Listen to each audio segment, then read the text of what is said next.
Si te gustan los misterios, tienes que escuchar lo que acaba de descubrir el gato atigrado. Esta noche, en el bosque, las cosas no son lo que parecen. Nuestro gato atigrado regresa al grupo. Pero la confianza se ha roto. Miradas sospechosas. Un destello aterrador. Lobos, colmillos, caos. Cae la noche.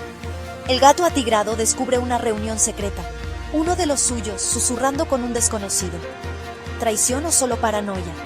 Escondido entre los arbustos, con los ojos bien abiertos, sabe que la verdad está cerca. Capítulo 7. Sospechas en la niebla.